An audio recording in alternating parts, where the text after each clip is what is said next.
Welcome to Straight No Chaser. So grab a glass and join your hosts, your girl Ann BZ, Pastor C, Thin Bad, and the Chief.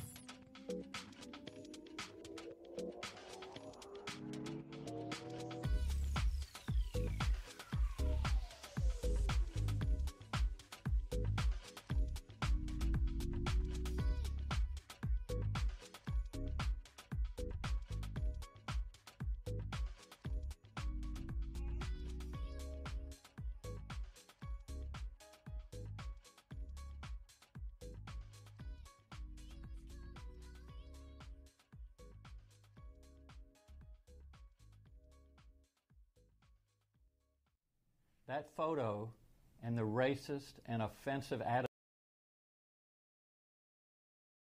attitudes it represents does not reflect that person I am today or the way that I have conducted myself as a soldier, a doctor, and a public servant. I am deeply sorry. I cannot change the decisions I made, nor can I undo the harm my behavior caused then and today. Welcome to Straight No Chaser, where we never dilute the issues, we only serve the hard stuff. It's your girl, Ann Beezy, and as always, I'm here with the Chief. Hey there. And Thin Bad, who will be joining us momentarily. Yes, Virginia, there's Blackface because, wow. Last weekend was tough for the citizens of Virginia and Governor Ralph Northam. He was confronted with a picture of himself and another medical student posing in blackface and a Ku Klux Klan outfit. The governor provided a taped apology to the world for appearing in the picture, only to change his story 12 hours later. Now, the governor is claiming he wasn't sure if he was in the picture. How do you not know if you're in a picture? Just saying. Anyways, needless to say, this second revelation created even more shock, anger, and disappointment across Virginia and the nation than his initial acknowledgement. Republican and Democratic leaders expressed shock and immediately called for Governor Northam to resign. To add insult to injury, the governor held a strange press conference on Saturday, denied the yearbook incident, but admitted to wearing the blackface to compete in a Michael Jackson dance contest in the 80s. No matter how you slice it, the governor was in blackface during the 80s. The governor is now soul-searching and seeking advice on whether or not he should resign. So before we talk about this issue, let me remind our listeners to call in at 702-425-7789 or chat with us live to share your thoughts. Now, also this evening, as we are discussing blackface and other forms of divisive and degrading behavior, we are very, very, very fortunate to have in the building a civil rights, education, and community icon, Dr. Robert Greene. He is a nationally renowned scholar and expert on education, urban development, and issues related to diversity, and the author of 10 books. Dr. Greene worked for Dr. Martin Luther King Jr. as the education director of the Southern Christian Leadership Conference. Dr. Greene received the International Gandhi King Ikeda Award for Human Rights and Peace Initiatives from Morehouse College. He also received the Distinguished Psychologist Award from the Association of Black Psychologists and the Living Legends Award from the National Alliance of Black School Educators. So welcome, Dr. Greene. Thank you.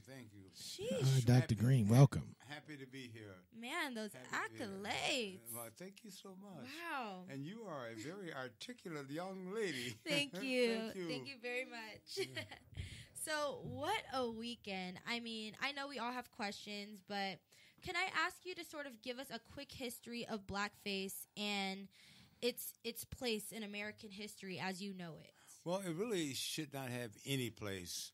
But I'm reminded of many, many years ago in which blacks in order to get a part in a movie in Hollywood had to blacken their face. Wow. One of the noted historians pointed out Professor Cruz, who was at the University of Michigan, Ann Arbor, stated that even so-called dark-skinned blacks, quote, dark-skinned blacks, were encouraged or pushed or made to even blacken their face more so before they were able to play a role. Wow. And I look upon this as being kind of disgraceful in a way. And the reason that blackface and other forms of degrading black entertainers in the black community in general occurred because there was no penalty. Wow. For doing that. For example, as an African-American male, I would never think of calling a Hispanic male a rude name, or an Italian. I worked in an Italian barbershop shining shoes when I was only 9 or 10 years of age. Wow. And I know some of the degrading terms that Italians use towards each other. But I would never use one of those terms because I would be in difficulty. I would be in major difficulty. So I would have to pay a price. What we have had here over the years is a strategy on the part of the larger white community, and it was racist, still is racist, to demean and degrade black folk. Blackface was just one strategy.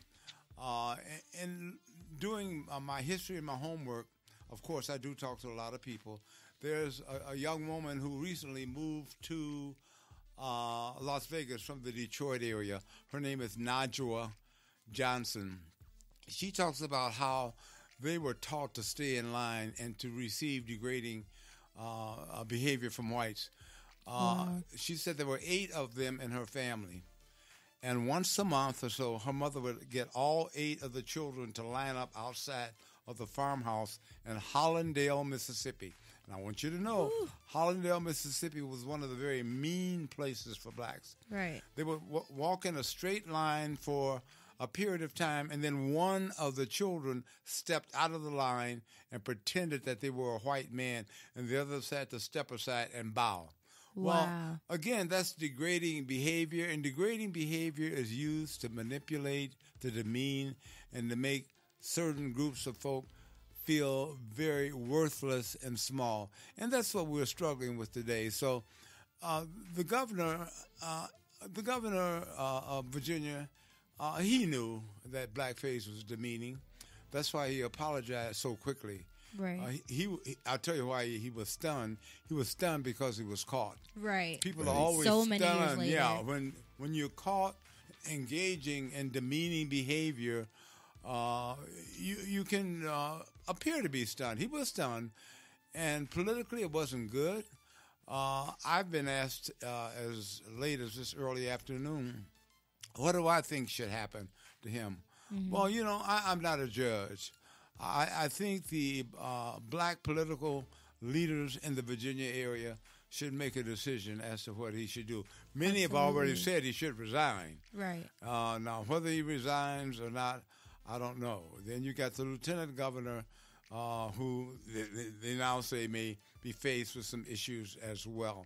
So again, it comes back to the point of not misusing people, not abusing people, being fair at all times. That's why I respect Martin Luther King Jr. so much as we move into Black History Month. I did work for him for a period of time. I took a leave from Michigan State University and worked full-time with him for a period of time. Wow. And I learned early on working with him, that instilling fear, instilling the acceptance of demeaning behavior from the larger community was a method of control, a method of controlling people and, quote, keeping them in line. Right. Parents talk about keeping their kids in line. That was even worse than that. Right. So I look upon the governor of Virginia in this way. You know what you did. Mm-hmm. Think about it. Talk about it. Discuss it with your wife and your family, and do what you think is the right thing. Now, I was kind of shocked. I read the other day that he attended church Sunday at a church that is predominantly black. Yes. Yes, he does. Now Yes. that shocked me. It would be interesting to know how his congregation Was looking at him. yeah, Exactly. how they feel. Now, That's right. I would want to hear about that. Has he always been a bad guy, or was he a good person? Right. Who made some Who made a mistakes? mistake. I think maybe I would look at it a little differently if I found that out. I don't know. But again, look, I lived in Virginia for off and on for a short period of time. There was a little community called Farmville, Virginia, Oh, yes, I've heard of that. which closed its schools rather than obey a desegregation order. Wow. And I received a grant from the Office of Education to go in to look at ways in which those schools could be reopened, and work directly with Senator Bobby Kennedy, brother of the president at the time, who directed that those schools should be open. So again, I know that part of the country. I can't say I know it thoroughly, but I'm aware of it. Sure. But I'm also aware of Southern behavior Right. and how it was used historically to keep blacks in line, and that we don't want. Sure. Well, Right. Dr. Green, let me ask you another question, because one of the things that I heard from Joe Lieberman, one of his comments, was that he didn't think there should be, and I'm sort of paraphrasing, sort of a rush to judgment in terms of people's opinions on whether or not the governor should resign or not. So I'm just wondering, what are your thoughts on that? Because I mean, blackface is such an ugly, has such an ugly stigma to people in history, and so I'm just wondering, what are your thoughts on that? Well, you know, there's always a question of rushing to judgment when the person who's been victimized is considered. Right. Blacks were victimized by this kind of behavior for years. The Shirley Temple movies, cute little, quote, cute little white blonde dancing with a black male who at times did use blackface. Wow. So again, Wow. you know, step and fetch it. Step and fetch it. Just think about that. Step and fetch it. Wow. Wow. So Lieberman, I think, like so many others who are in positions of power, they sometimes don't fully understand or do not want to understand how that kind of treatment and behavior negatively affected and still does the African American community. Sure. Now, Dr. Green, do you think there, for example, if one of these folks were to have made a disparaging comment about the Jewish community, unfavorable references to the Holocaust struggle, Right. and that was another horrific event in Yes, humanity. yes. Do you think there would have been an immediate call for resignation? Absolutely. And there would have been an immediate resignation? Or do you think there would have been the same, let's not rush to judgment type of comment if you had a picture as you did? And on top of that, if you had the person making an apology Yes. for being a part of that type of unacceptable behavior? My wife and I, Letty, we go to the gym quite frequently in Summerlin, and I never will forget this kind of question was raised at the gym to a white female, and she said to me, "I will always remember that I'm a Jew first, and everything else comes second." Well, she didn't mean to be negative about it, but what it said to me is that her priority was the Jewish community. Right. And I understand that because the Holocaust was a very horrific event. I mean, there are things about it I'm just learning. For example, there's a man by the name of B-E-N Lesser, L-E-S-S-E-R, Ben Lesser. Ben Lesser has written a book on the Holocaust. Ben would work out, and still does at the gym that I work out at, with a sweater on, and sometimes he would be perspiring, And one day I said,